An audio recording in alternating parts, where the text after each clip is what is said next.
Good afternoon, GRAR membership. I'm Duffy McClelland, your 2026 board president. I'm here today to give you guys kind of a mid-year State of the Association update. I want to talk to you about some of the things our committees are working on, some of our wins so far this year, a couple of events we've got coming up that I think you're going to find fun. Before I get into the committee breakdowns and kind of the progress we've made this year, I want to take a minute and give some appreciation and some thanks to my fellow board members. They commit so much time to this, time away from their careers, time away from their families. They're so sharp. I'm very, very proud of them and honored to be a part of that group as well. And of course, I'm sure as a lot of you guys witness as well, really part of our secret sauce to this whole great association we have is the staff. Everybody from the top on down does such a wonderful job. I can't thank them enough. They work very, very diligently to keep the big wheel moving for us. So if you get an opportunity to thank them or say hello, please do that. They're a wonderful group of people. I'm going to start off talking about our Community Involvement Task Force. The chair of that is Mrs. Courtney Kellogg. She does a great job running a meeting for us. This year we tasked the Community Involvement Task Force with something a little bit different. In that we applied for and received a NAR placemaking grant. That placemaking grant is going to be utilized at Eastern Park, and they're going to do a perennial pollinator garden as well as a hammock grove there. That work is going to be done, I believe, starting in September. I'm anxious to see that get done.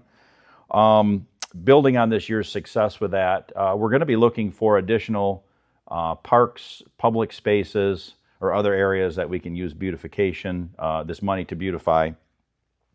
GRAR's motto is making lives better, people's homes and community. And this is a chance for us to capture some of your NAR membership dues back into our area, to bring that money back in and to beautify our local areas. So that's a really, really neat program. Steve Sohanik has done a great job in working with that, and I appreciate that. So if you guys have a place, if you know of a spot that you'd like to see some of that money put into, contact staff and we'll see if we can apply for that area for the grant as well.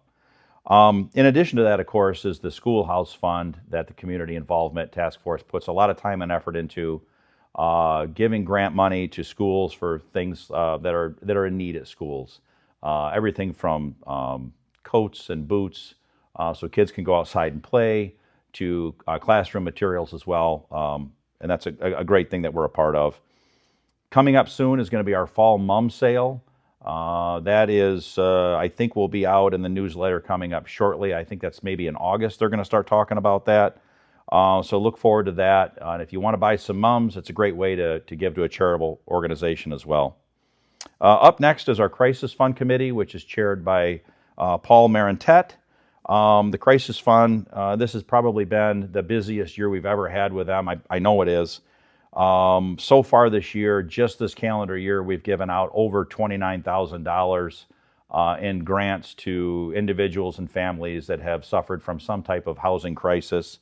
Since its inception, the Crisis Fund has given out over $156,000. So it's profound work that they've done.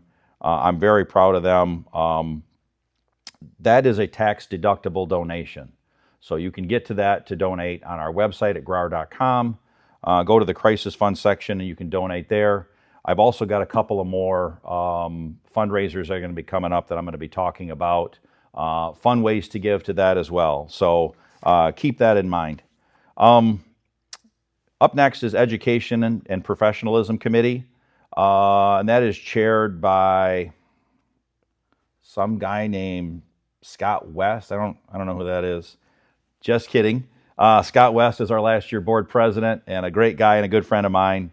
We kind of made a super committee this year. We took the DEI task force from last year, merged them with education, and they've been very, very busy working on a lot of things this year.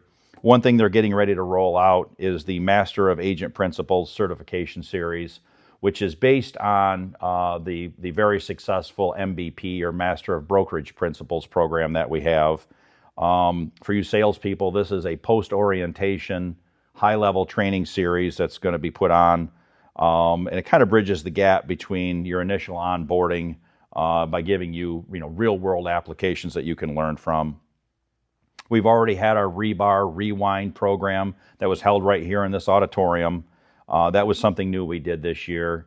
I think some people thought maybe that was going to be just videos or short snippets on things we've already talked about. But what REBAR Rewind is a deep dive into some of the most interesting topics people that they wanted to hear more about.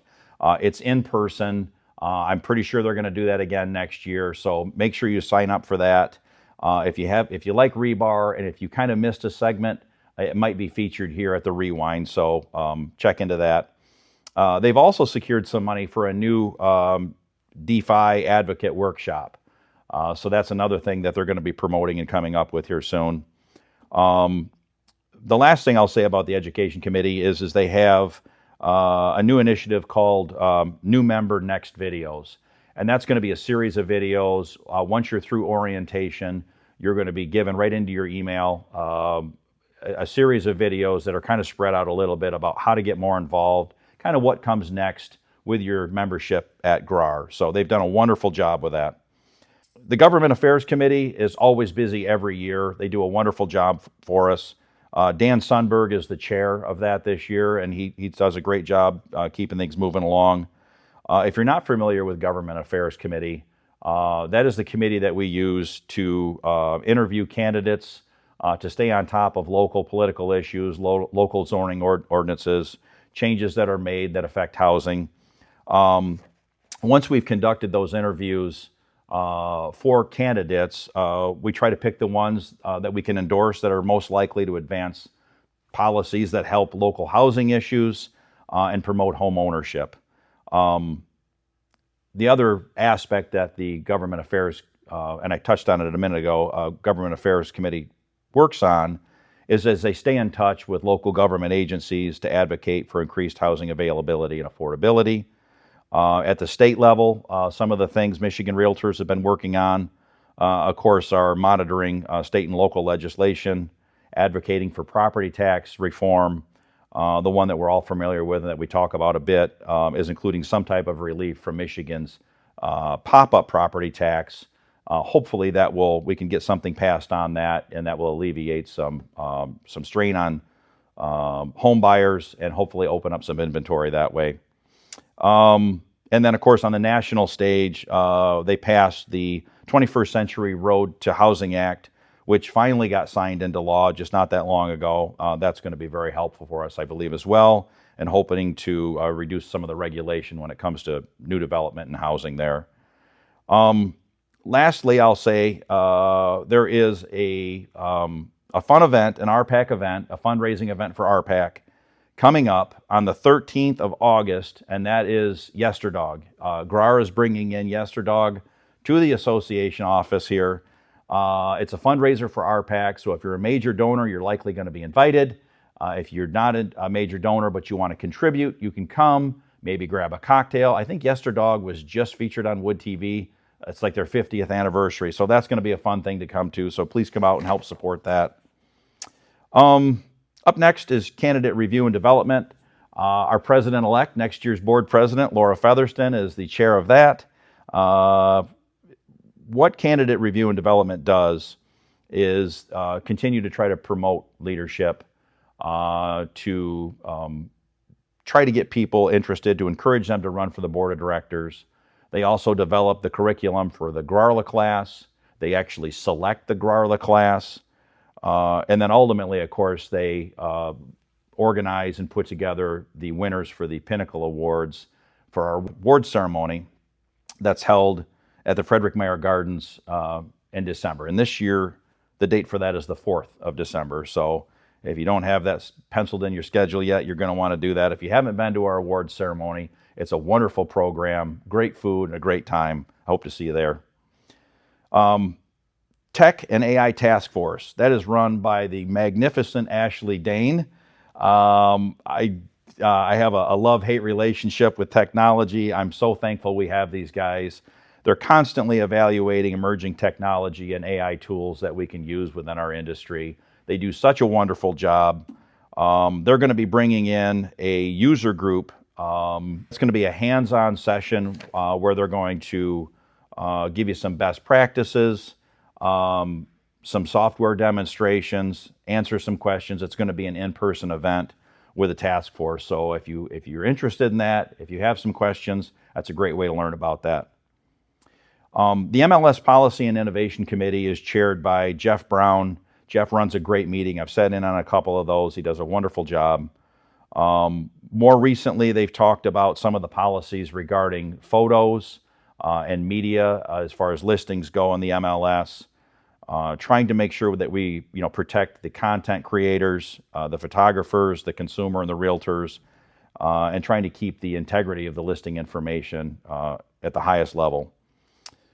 We recently did discuss, they did as a committee and at the board table, the growing use of private listing networks, or PLNs as they're often referred to as. We discussed our current policy, our current MLS policy, which is pretty clear about NAR's clear cooperation policy.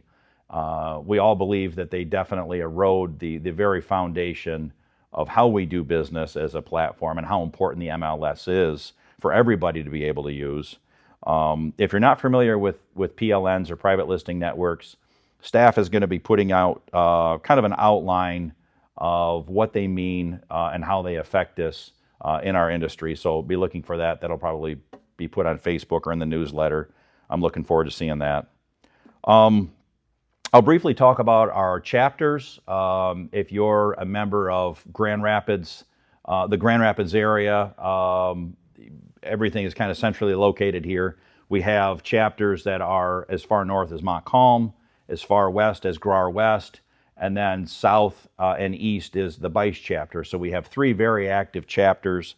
The chapters give our membership out that way, out in those directions, a vehicle to talk about local issues, to bring stuff to the board table.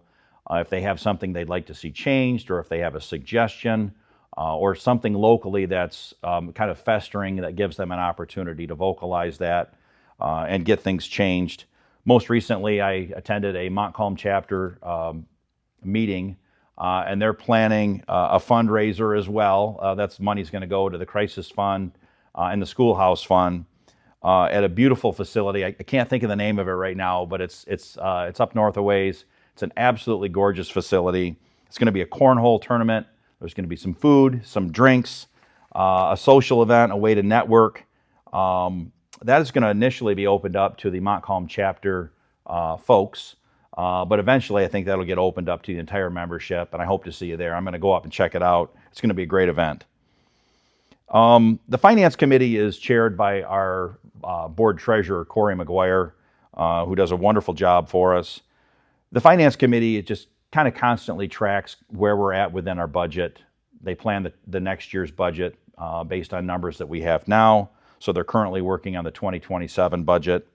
They occasionally meet with our investor advisors to make sure we're on track with where we want to be, to look for any upcoming trends and make any adjustments if need be.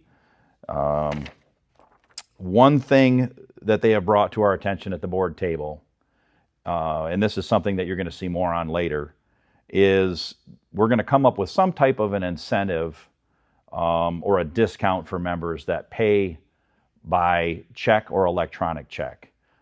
I've always paid for my membership dues with my credit card. It's easy to simple to just jump online and pay that way. But the amount of fees that we incur are ridiculous. It's insane how much it costs us as an association. Your membership dues go to pay these credit card fees. So that's something that we're going to try to reduce just to be good stewards of the money that we have. So that's, again, there'll be more coming out on that. But if you can pay by check or electronic check, that's really going to save our association a ton of money. The Grievance Committee and the Pro Standards Committees, I'm going to just talk about briefly a little bit. Grievance is chaired by Dan Duffy. I'm not going to get into individual cases or any specifics of it at this point, but I want to make sure the membership has a good understanding that if you see something, you can say something. Complaints to the Grievance Committee ultimately are turned over, if there's something found there to be a grievance, to be looked at. They're handed over to the professional standards as a complaint filed by Grievance. So it's anonymous on your part. That's the thing I want to stress. With private listing networks, with some other complaints that we see, sometimes we have members say, well, I'd report it, but I don't want to be the guy that reported it. I don't want to be blacklisted. I don't want to be known as the guy that was the whistleblower or gal that was the whistleblower. Trust me when I say they are absolutely anonymous. So if you see something, say something. Grievance is our investigative branch of our judicial system at the association level. And pro standards is kind of the courtroom setting, the judge and the jury that ultimately tries these. So far this year, there have been more than 20 complaints filed, and 7 of them have gone on to formal hearings. So things do happen, and I encourage you guys to file a complaint if you have something that you think is against our policies or the rules. The Michigan Regional Forms Committee is comprised of 8 associations that come together to develop our forms that hopefully most agents are using in West Michigan. We have 5 members from GRAR that are able to go to those meetings, 2 voting members at a time, and then there's 3 alternative members that can vote in the stead of the people if they're not there.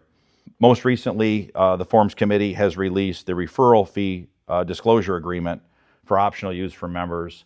That document is so that if you want to, it's a good practice to let your client know if you're referring them on to someone what referral fee you're receiving. It's just more transparency after the NAR settlement that we're working towards. In addition to that, they're constantly revisiting all of our forms. One of them they're working on right now is the condominium addendum to the purchase agreement. That's being looked at, and also on the purchase agreement, any inconsistencies between the inspections and investigations paragraph and the earnest money deposit provisions. So I served on that committee years ago. The brain trust of individuals that serve on that committee is tremendous. They're usually long tenured people that are on that committee, and there's just this constant slow rolling review, re-examination, and correction of our forms as the market changes or as policy changes. They do a wonderful job for us. We have a new task force this year. It's the Rental Listings Task Force that Dale Stuckey is the chair of. That's a newly formed task force dedicated to increasing the number of rental properties listed in the MLS, hopefully by simplifying the listing process and encouraging broader participation amongst property managers, with the idea that our website can be a better resource for realtors and for renters. Hopefully those renters turn into, buyer prospects for you guys down the road. Up next is the YPN, the Young Professionals Network, that is chaired by Kyle Burns. YPN is an absolutely massive committee with a few subcommittees underneath of that. It's a fun group. A lot of people love being on those committees. They've been very active this year. Again, our YPN group continues to grow, and it's really a wonderful thing. They hit the ground running this year. They've put out a couple of different events so far that were very successful. One of them is Wake Up with YPN. That was earlier this spring. Not that long ago, we had our summer kickoff celebration where we catered in Qdoba, had live music. The band was absolutely incredible, and a cornhole tournament as well. That was a lot of fun to be a part of. We just had Appy Hour not that long ago, not Happy Hour, Appy Hour. And that's where, realtors can come together and network on real estate apps, things that you're using technology-wise in our industry. Another thing we have coming up, and is also a fundraiser, is our Blue Bridge Walk. That's coming up on the 27th of August. That is going to be an athletic event that will mean you can walk. I think you can swim upstream, if I'm not mistaken, go against the traffic, or sprint across, which is going to be fun to watch. We're going to end up back at Z's Bar and Grill if you want to blow the froth off a couple after your heavy workout. That'll be a lot of fun. The Euchre tournament's coming. Emerge, of course, that's one of our fall learning sessions, professional development. That's going to be on the 28th of October. So if you can sign up for that, I think that's usually held at Watermark Country Club. It's a beautiful facility for it. It's a great place to be for that. And then lastly, of course, is the Ugly Sweater Bowling Party, and that's in closer to Christmas time in December. I've never bowled in that, but I think I'm going to this year because it sounds like a lot of fun. Lastly, I want to just touch base on REBAR real quick. The REBAR task force is always busy. Chuck Fisher is the chair of that this year. If you have never heard of REBAR, or if you've never been to it, I want to encourage you to go to it. It is real estate at a bar. It's a networking program. It's a lot of fun. We have different learning stations set up. It's usually held at New Holland Brewing. It's one of our biggest events that people love to go to every year. Mark your calendars. That's coming up in September, the 10th of September. And the last thing I want to discuss before I wrap up today, and I appreciate you guys sticking with me through this at this point, one other thing we're going to be doing very soon, date to be determined, is we're going to have donuts with the directors. So we're going to have award-winning donuts brought in from my little bakery, not my bakery, but in Lake Odessa, the one best donut of 2020 in the state of Michigan. I'm going to be bringing donuts in. We're going to have some of our directors here at the association office. We'll let you know what the date is on that. If you guys want to come in and talk about board issues, leadership opportunities, just talk about the industry a little bit, anything you guys want to talk about, that's going to be a platform for you to come on in and meet with the directors, have a donut, and catch up on stuff. So with that being said, I think that's it for today. I appreciate you guys sticking with me for this video. Hope you have a good rest of the year, and we'll be talking to you soon. Thank you.